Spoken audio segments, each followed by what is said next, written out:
আসসালামু আলাইকুম রহমতুল্লাহ। বন্ধুরা, আশা করি সবাই ভালো আছেন। আজ শুক্রবার সকাল 10:30টায় আমি এখন যাচ্ছি নাখালপাড়া লুকাস মোড় থেকে মিরপুর 1-এর উদ্দেশ্যে রওনা করলাম। তো যাওয়ার পথে আপনাদের সাথে কিছু শেয়ার করছি রাস্তার দৃশ্য এবং পরিচিতি, আর আপনাদের সাথে কিছু কথা বলতে বলতে যাই। এটা আমারও ভালো লাগে এবং হয়তো আপনাদেরও ভালো লাগবে রাস্তাঘাট দেখে। নতুন যারা দেখেন নাই তাদের জন্য হয়তো নতুন, বা শহরের পথগুলো কেমন, যারা গ্রাম থেকে দেখেন হয়তো মনে করেন যে শহরের রাস্তাগুলো কেমন জানি, তাদের জন্যই আসলে এই ভিডিওগুলো করা। তো আমি এখন মেন রোডে প্রায় এসে পড়েছি। ডানে বায়ে দেখে হর্ন দিয়ে মেন রোডে উঠে গেলাম। সামনেই বিজয় সরণি, গোল চত্বর, বাম পাশে ট্রাস্ট ফিলিং স্টেশনে তেলের ভিড়। তো শুক্রবার, তারপরও সিগনালে পড়লাম, হয়তো বেশি সময় লাগবে না, ছেড়ে দিবে। হ্যাঁ, অল্প সময়ের মধ্যে ছেড়ে দিল। তো আমরা ইউটার্ন নিয়ে আমরা আগারগাঁও লিংক রুট ধরে দ্রুত চলে যাব। ওই রাস্তাটা জ্যাম কম থাকে এবং ওয়ান ওয়ে রাস্তা। তো ইউটার্ন নিয়ে নিচ্ছি বিজয় সরণি থেকে।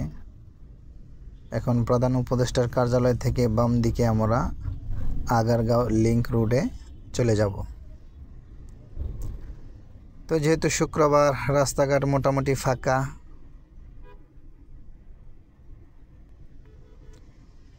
তাই ট্রেনেই চলে যাচ্ছি।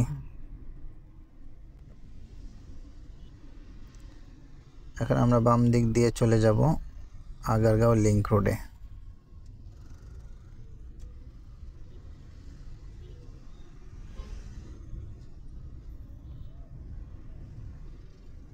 হ্যাঁ, আমরা লিংক রুটে উঠে গেলাম। তো শীতের সকাল হওয়ার কারণে কিছুটা কুয়াশাচ্ছন্ন, রৌদ্র এখনও ভালো করে উঠে নাই, গাড়ির চাপ কম।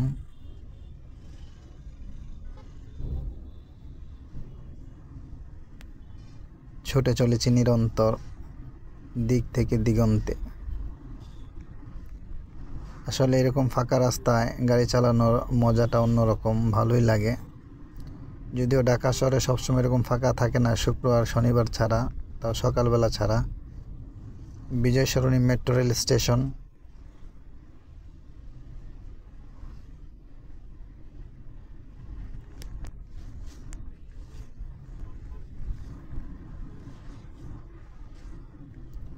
পুরো রাস্তায় মোটামুটি ফাঁকা,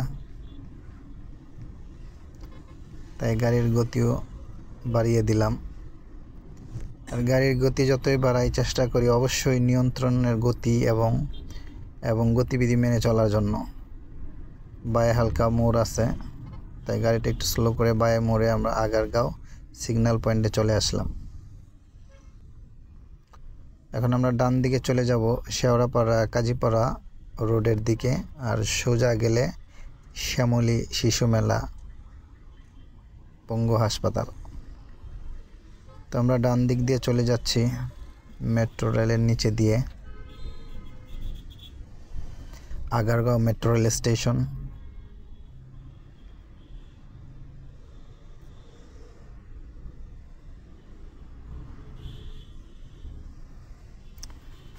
বাংলাদেশের প্রথম মেট্রো রেল এটি। অপরূপ সুন্দর দৃশ্য দেখেন মেট্রো রেলের।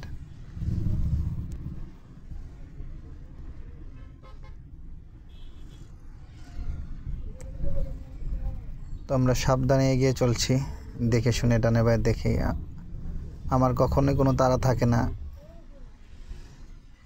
পিছন থেকে যে যতই তাড়া দিতে থাকুক, সেফটি ফার্স্ট।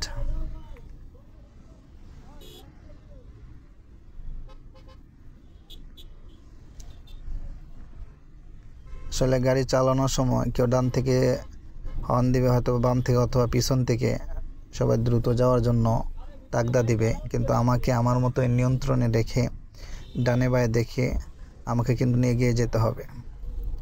কারণ আমার নিয়ন্ত্রণ এবং দক্ষতার উপরে কিন্তু আমার নিজের, গাড়ির মালিকের এবং যারা যাত্রী বা যারা থাকে তাদের জীবনের রক্ষা নির্ভর করে। আমরা এখন শেওড়াপাড়ার কাছাকাছি আছি। দেখেন মোটরসাইকেল একটা কীভাবে ডান দিক দিয়ে চলে গেল। তো এই মোটরসাইকেলগুলো আসলে ঢাকা শহরের খুব ত্রাস সৃষ্টিকারী, এবং এদেরকে আল্লাহ যে কবে বুদ্ধিজ্ঞান দিবে কিছু বলা যায় না। গতকাল ঠিক একটা মোটরসাইকেল আমার হঠাৎ করে এসে আমার ডান দিকে ঢুকাই দিয়ে সে উল্টায় পড়ে গেছে আর দোষ দিতেছে আমার। তো এরা আসলে লাগামহীন, বেপরোয়া, এদের বলার কিছু নয়। এদের হচ্ছে আসলে মোটরসাইকেল জিনিসটা এরকম, যারা এটার মধ্যে উঠে তারা এরকম অসভ্যই হয়ে যায়। যা হোক, অনেক বন্ধুরা হয়তো রাগ করতে পারেন। এগিয়ে যাচ্ছি দ্রুত গতিতেই। শুক্রবার যেহেতু জ্যাম অনেকটা কম, তাই কোথাও এরকম থামতে হয় নাই। Shewrapara metro rail station.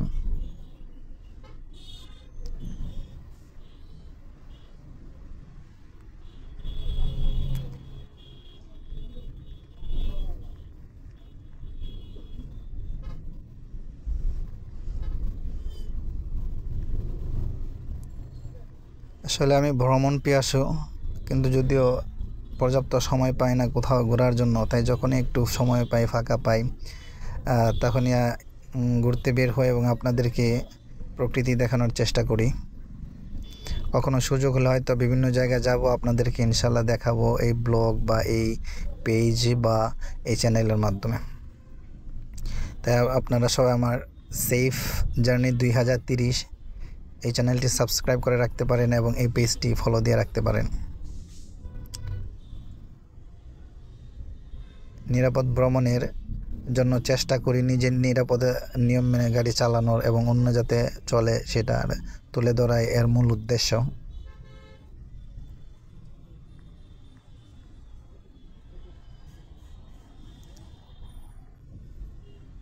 আমরা এখন চলে এসেছি মিরপুর 10 নম্বর গোল চত্বর। আমরা এখন মিরপুর 2 নম্বর হয়ে 1 নম্বরের দিকে চলে যাব। বাম দিকে মিরপুর 2 নম্বর, ডান দিকে হয়েছে মিরপুর 14 নম্বর, 13 নম্বর। সোজা চলে গেলে 10-এ তো আছেই, সোজা চলে গেলে 11, 12 পল্লবী, এবং সোজা একদম উত্তরা চলে গেছে। এখন রাস্তা হয়েছে মেট্রো রেলের নিচে দিয়ে। যাক, যেহেতু আমরা এখন মিরপুর 1-এর দিকে যাচ্ছি, সামনে 2 নম্বর পড়বে। দেখেন আসলে বাসগুলাই সব জায়গায় প্রতিবন্ধকতা সৃষ্টি করে রাস্তাকে সংকীর্ণ করে রাখে এবং জ্যাম তৈরি করে। এরা যে কবে ঠিক হবে।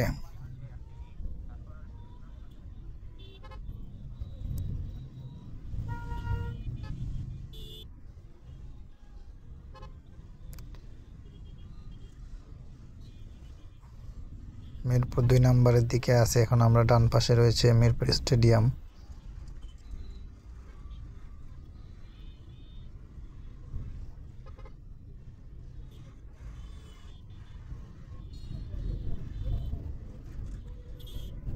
আমরা এই বাসটিকে ফলো করে অর্থাৎ পিছনে যাচ্ছি।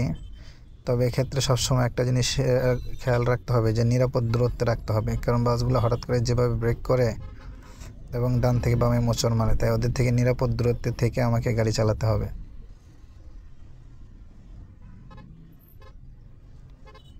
মিরপুর 1-এর দিকে এগিয়ে যাচ্ছি।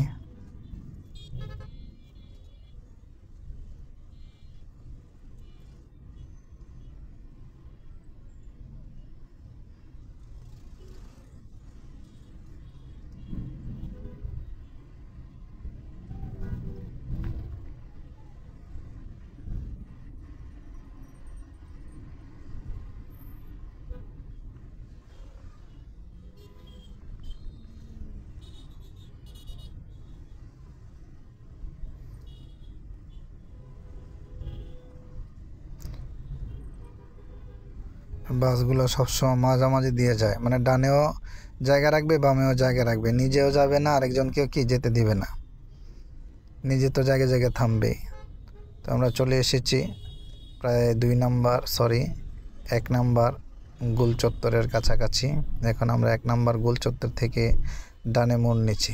দেখেন এই বাসগুলা কি করতেছে, 2টা বাস পারাপারি শুরু করে দিছে। তার আগে যেতে দেবে না, সেই আগে যাবে তাকে যেতে দেবে না।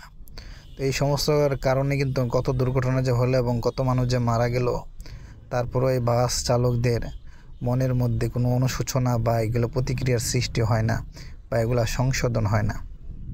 আর এর মূল কারণ হচ্ছে কঠোর কোনো আইন ব্যবস্থা আসলে বাস চালকদের বিরুদ্ধে নেওয়া হয় না, যার কারণে বারবারই এই দুর্ঘটনাগুলো ঘটে বাস চালকদের অবহেলা অসতর্কতার কারণে। তো আমরা প্রায় ঈদগাহ মাঠের কাছাকাছি চলে এসেছি। বাম পাশে ঈদগাহ মাঠ। এই ঈদগাহ মাঠ পার হয়ে আমরা সোজা চলে যাচ্ছি রাইনখোলার দিকে। সামনে গেলে রাইনখোলা এবং সোজা যদি একদম চলে যাই তাহলে মিরপুর চিড়িয়াখানা আমরা পৌঁছে যাব। তো আমরা প্রায় আমাদের গন্তব্যের প্রায় কাছাকাছি চলে এসেছি বন্ধুরা। আশা করি আপনারা সবাই ভালো থাকবেন, সুস্থ থাকবেন এবং আমাদের জন্য দোয়া করবেন। আমরা যেখানেই থাকি নিরাপদে যেন পথ চলতে পারি এবং নিরাপদ হোক আপনার আমার পথ চলা। আপনারা সবাই ভালো থাকুন, সুস্থ থাকুন। আল্লাহ হাফেজ। আবার দেখা হবে অন্য কোনো পর্বে, অন্য কোনো স্থানের ভিডিও নিয়ে।